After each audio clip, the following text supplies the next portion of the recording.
Hello friends, हाय। मैं doctor Anshul Parashar, joint efforts physiotherapy clinic से आज आपके सामने लेके आया हूँ टोटल नी रिप्लेसमेंट, मतलब कि TKR।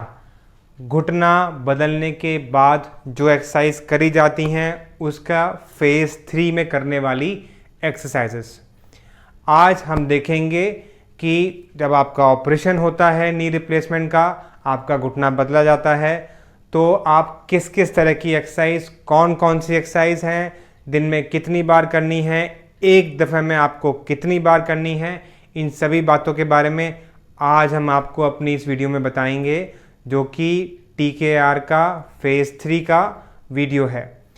वीडियो शुरू करने से पहले मैं आपसे रिक्वेस्ट करता हूं कि हमारा YouTube channel joint efforts physio clinic को सब्सक्राइब करिए, बेल बटन को टैप करिए। फ्रेंड्स, फेज़ 3 में हम लोग बताने वाले हैं कि एक्सरसाइज कौन कौन सी होती हैं। ये एक्सरसाइज कुछ होंगी जो हमको खड़े होकर करनी है, कुछ एक्सरसाइज हमको सुपाइन लाइन मतलब लेट के करनी है, कुछ साइड लाइन में है और कुछ प्रोन लाइन मतलब कि उल्टा लेट के होनी है। ये एक्सरसाइजेस कब होती हैं? फेज़ 3 शुरुआत होता है आपका 4 से 8 हफ्ते के बीच में, मतलब कि जब आपका पूरा 1 महीना ख़त्म हो चुका है टोटल नी रिप्लेसमेंट के बाद का, तब आप 4 से 8 वीक वाला थर्ड फेज़ शुरू कर सकते हैं। मैंने अपनी पहले कुछ वीडियोस में फेज़ 1 और फेज़ 2 के बारे में बताया है। फेज़ 1 आपका 1 to 2 वीक्स का था, सेकेंड फेज़ था आपका वो 2 to 4 वीक्स का था। अगर आपको नहीं याद है तो आप हमारे इसी वीडियो के डिस्क्रिप्शन में जाके लिंक पे टैप कर सकते हैं, वहाँ पे आपको फेज़ 1 और फेज़ 2 का डिस्क्रिप्शन मिलेगा। स्टार्ट करते हैं फेज़ 3 में करने वाली एक्सरसाइजेस।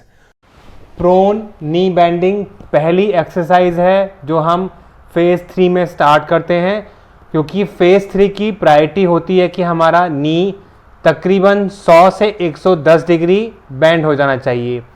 प्रोन नी बेंडिंग के लिए हम अपने नी को, इमेजिन करिए कि मेरा लेफ़्ट नी का अगर सर्जरी हुआ है तो मैं अपनी नी को बेंड करूंगा, कोशिश करूंगा कि जितना ये पास आ जाए मेरे हिप के उतना उसको पास लेके जाऊंगा और फिर उसको रिलैक्स करूंगा। इस काम को करने के लिए मैं अपने दूसरे पैर की भी सहायता ले सकता हूं उसको पुश करने के लिए। देखिए किस तरह से मेरा राइट नी मेरे लेफ्ट नी को हेल्प कर रहा है बेंडिंग करने के लिए। अगर आप गौर करें तो ये देखिए कि मेरा एंकल जो है वो बेड से बाहर जा रहा है। इसका कारण ये है कि मैं अपने पोस्टीरियर कैप्सूल को भी स्ट्रेच कर रहा हूँ इसी एक्सरसाइज में।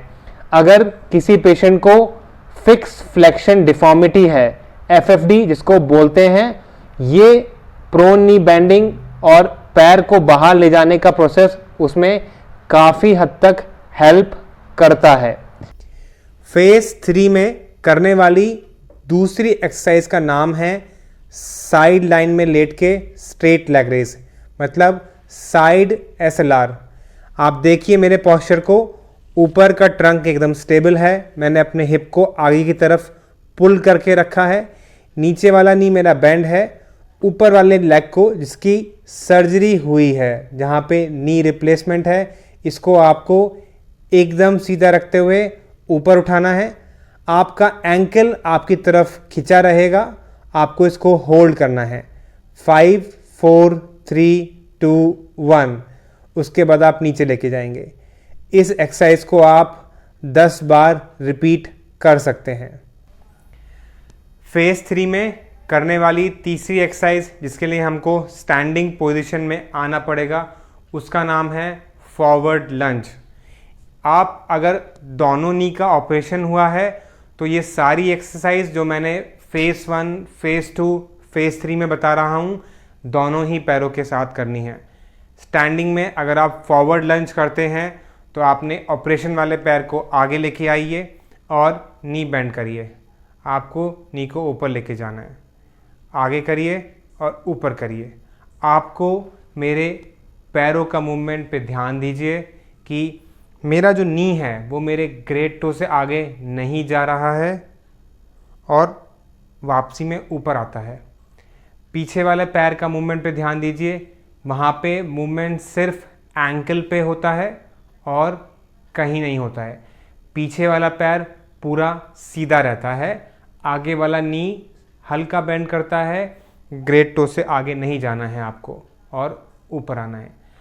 अगर ऑपरेशन दोनों पैरों का हुआ है तो ये एक्सरसाइज आप दोनों पैरों के साथ करेंगे। फोर्थ एक्सरसाइज जो नी रिप्लेसमेंट के बाद करने की है थर्ड फेज में, उसका नाम है स्टेप अप, स्टेप डाउन और साइड स्टेप। फेज 3 की फोर्थ एक्सरसाइज का नाम है स्टेप अप, स्टेप डाउन और साइड स्टेप। इसमें हम अपनी क्वाड्रिसेप्स मसल की इसेंट्रिक कंट्रोल ट्रेनिंग करते हैं ताकि हम आने वाले दिनों में सीढ़ियों पे अच्छे से उतर पाएं और अच्छे से चढ़ पाएं। ये एक्सरसाइज बहुत ज़्यादा महत्वपूर्ण है।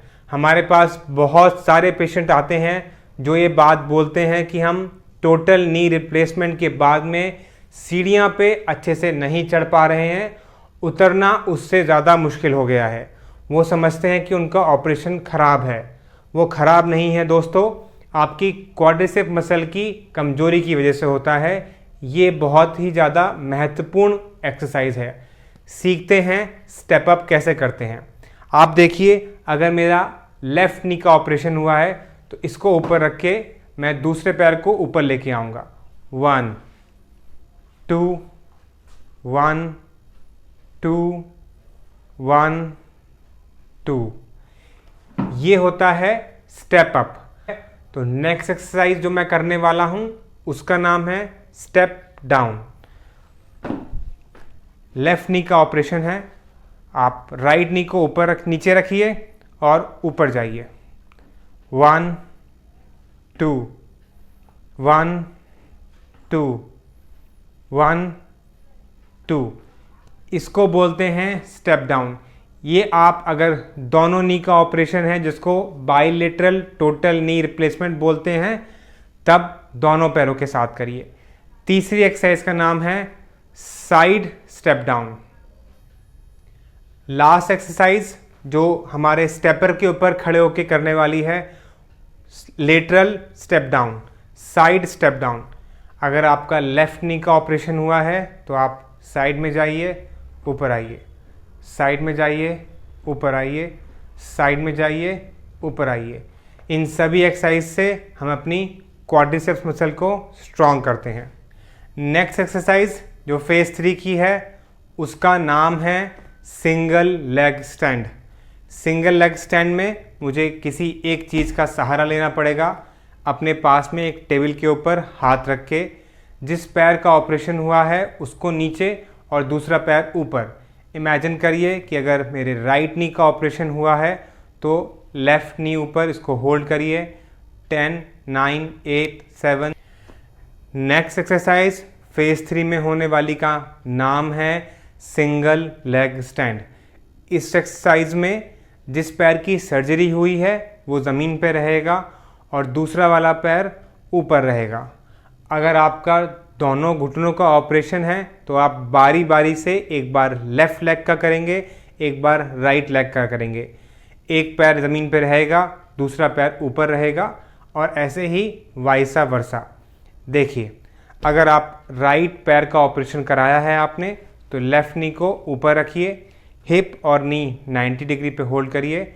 इसको 5 काउंट तक होल्ड करना है। 5 4 3 2 1।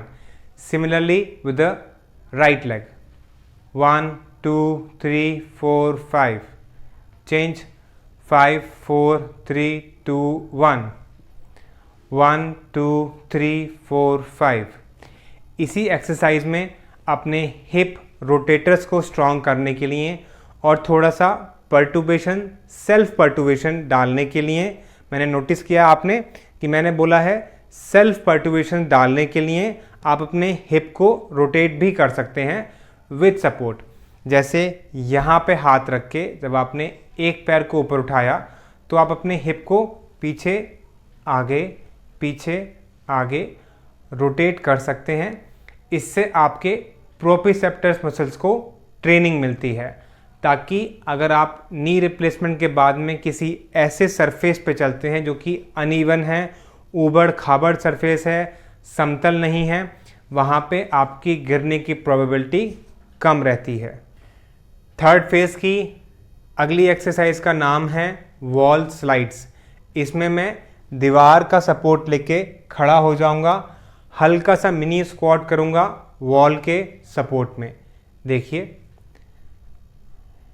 नीचे जाइए और ऊपर आइए। इसमें भी आप फेज़ 2 की तरह इनिशियल सिर्फ खाली 10 डिग्री का बेंडिंग करेंगे और उससे ज़्यादा बेंडिंग नहीं करेंगे। जो नोटिसेबल चीज़ है वो है कि मैं कितना बेंड कर रहा हूँ और मेरी स्पाइन एकदम सीधी है। मेरा स्पाइन, मेरा बैक, लोअर बैक और मेरा हेड वॉल के साथ में स्लाइड कर रहा है। इस एक्सरसाइज को भी आप 10 बार कर सकते हैं। लास्ट में मैं आपको बताना चाहता हूं कि अगर आप फेज़ 3 में हैं, ऑपरेशन होने के बाद 4 से 8वें हफ्ते का जो पीरियड है उसमें है, बाय दिस टाइम आपका घुटना 110 डिग्री मुड़ना चाहिए और इस टाइम पे आके आप सीढ़ियाँ उतरना चढ़ने की प्रैक्टिस स्टार्ट कर दीजिए। आप स्टेशनरी साइकिल पे भी प्रैक्टिस कर सकते हैं। स्टार्टिंग करिए छोटे टाइम से और धीरे धीरे करके अपने टाइम को बढ़ा लीजिए। आप ग्राउंड पे भी वॉक कर सकते हैं। आप मॉर्निंग वॉक के लिए बाहर निकलिए। वॉक करने के लिए 500 मीटर से लेके 1 किलोमीटर का वॉक कर सकते हैं। मैं उम्मीद करता हूँ कि ये सारे ही फेसेस की वीडियोस को देखने के बाद में आप अपनी एक्सरसाइज काफ़ी अच्छी तरह से कर रहे होंगे। Thank you.